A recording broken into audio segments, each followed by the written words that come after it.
চারিদিকে উত্তাল ঝড় বাতাস শুরু হয়েছে। এইদিকে মিনা ও তার মা তাদের আখ ক্ষেতের কাছেই দাঁড়িয়ে আছে। মা, ও মা, আমাদের তো এবার আগের থেকে অনেক বেশি আখ হয়েছে। আমরা তো এবার আখ বিক্রি করে অনেক টাকা আয় করতে পারবো, তাই না মা? হ্যাঁ রে মা, এবার আগের তুলনায় অনেক বেশি আখ হয়েছে। কিন্তু দেখ, আমাদের ভাগ্য কত খারাপ।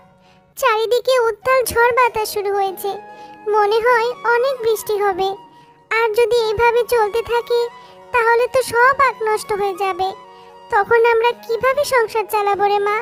আমাদের যে না খেয়ে থাকতে হবে। হ্যাঁ মা, তুমি ঠিকই বলেছো। তবে তুমি চিন্তা করো না, আল্লাহর উপর ভরসা রাখো। আল্লাহ সব ঠিক করে দেবে। তাই যেন হয় রে মা, তাই যেন হয়। আচ্ছা যাই হোক, এখন বাড়িতে চল। আকাশের অবস্থা দেখে মনে হচ্ছে খুব শীঘ্রই বৃষ্টি নামবে।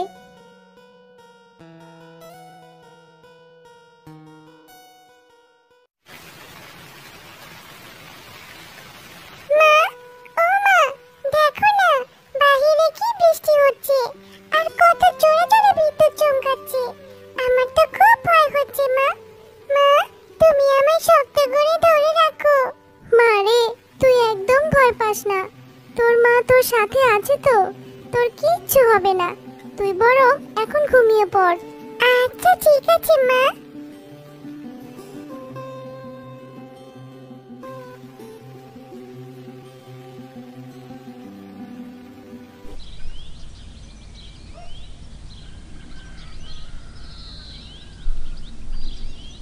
মা, ও মা, রাত পেরিয়ে তো সকাল হয়ে গেল, কিন্তু এখনো তো বৃষ্টি থামার কোনো নামই নেই। আমার তো এখন খুব ভয় হচ্ছে, এবার বন্যা হবে মা। আর মা, বন্যা হলে তো আমরা সবাই ডুবে মারা যাব। মা রে, তুই ভয় পাস না রে মা, আমি তো আছি তোর সাথে। আর আল্লাহর উপর ভরসা রাখ, আমাদের কিচ্ছু হবে না। মা, ও মা, দেখো, আমাদের ঘরের ভিতরে তো চালের ফুটা দিয়ে পানি পড়ছে। আর দেখো, কত জায়গায় ফুটো হয়ে গেছে। দেখে মনে হচ্ছে এক্ষুনি চাল ভেঙে আমাদের মাথার উপর পড়ে যাবে মা। হ্যাঁ রে মা, তাই তো দেখছি। আমাদের মনে হয় এই ঘরে থাকা একদম ঠিক হবে না। চল মা, আমরা বরং বাইরে গিয়ে দাঁড়াই। এইসব তুমি কি বলছো মা? এই বৃষ্টিতে বাইরে থাকলে তো আমরা অসুস্থ হয়ে যাব।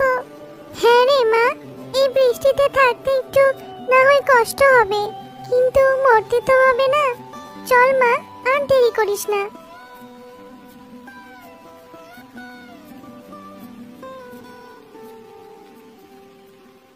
হায় আল্লাহ, আমার এ কি হলো? আমার সেই আশ্রয়টুকু শেষ হয়ে গেল। আমি এখন আমার মেয়েকে নিয়ে কোথায় যাব? কি করব? মা, ও মা, তুমি কেঁদো না। তুমি কাঁদলে যে আমার খুব কষ্ট হয়। তুমি কেঁদো না মা, তুমি কেঁদো না। আল্লাহ যা করে সব ভালোর জন্যই করে। চলো মা, আমরা বরং আমাদের আখ খেতে গিয়ে দেখি ওইগুলো ঠিক আছে কিনা। ঠিক আছে রে মা, চল। আমি তো আখগুলোর কথা ভুলেই গেছিলাম।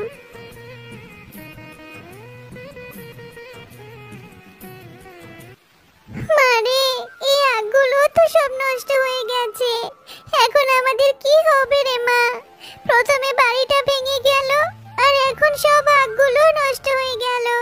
এই আখগুলো যে থাকলে বিক্রি করে অন্তত একটা কিছু করা যেত, কিন্তু এখন আর যে কোনো উপায়ই নেই রে মা। হ্যাঁ মা, আমাদের সাথে এমন কেন হচ্ছে? হে আল্লাহ, তুমি আমাদের সাথে এমন কেন করছো?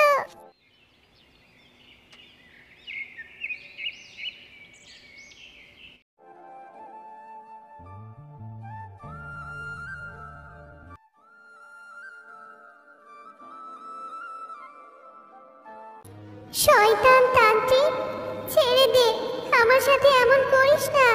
দয়া কর, আমার যে খুব কষ্ট হচ্ছে। ছেড়ে দে আমাকে। ছেড়ে দে। এই শয়তান পরী, একদম কোনো কথা বলবি না, না হলে বেশি ভালো হবে না কিন্তু। মা দেখো, একটা তান্ত্রিক একটা পরীকে বেঁধে রেখেছে। ওই পরীর তো খুব কষ্ট হচ্ছে মা। চলো না, আমরা এই পরীর গায়ে সাহায্য করি। হ্যাঁ রে মা, তাই তো দেখছি, কিন্তু ওই তান্ত্রিক অনেক শক্তিশালী, আমরা ওর সাথে পারবো না। অন্য কিছু একটা করতে হবে, না হলে ও আমাদেরও বন্দি করে ফেলবে। মা দেখো, ওইখানে একটা জাদুর কাঠি পড়ে আছে, ওইটা নিশ্চয়ই কিছু একটা হবে। তুমি এই কাঠিটা দিয়ে তান্ত্রিককে আক্রমণ করো, দেখো কিছু হয় কিনা। হ্যাঁ রে মা, তুই ঠিকই বলেছিস।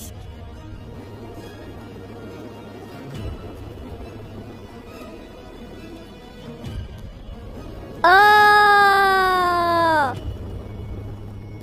তোমাদের অনেক অনেক ধন্যবাদ, তোমরা আমার জীবন বাঁচিয়েছো। আজ তোমরা না এলে এই তান্ত্রিক হয়তো আমায় মেরেই ফেলতো।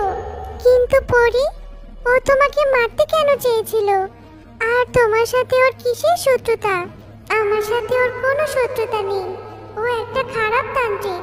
ও আমাকে মেরে আমার ছাই থেকে একটি শক্তিশালী অস্ত্র বানাতো, যেটা দিয়ে মানুষের অনেক ক্ষতি করত।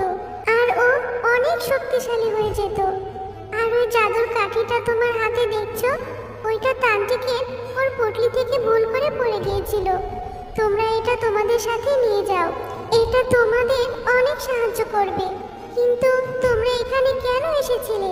তোমাদের দেখে তো মনে হচ্ছে তোমরা অনেক চিন্তায় আছো। এরপর শেফা শিয়ালিনী পরীকে সব কথা খুলে বলে। তোমাদের কথা শুনে আমার খুব খারাপ লাগছে, কিন্তু তোমরা কোনো চিন্তা করো না।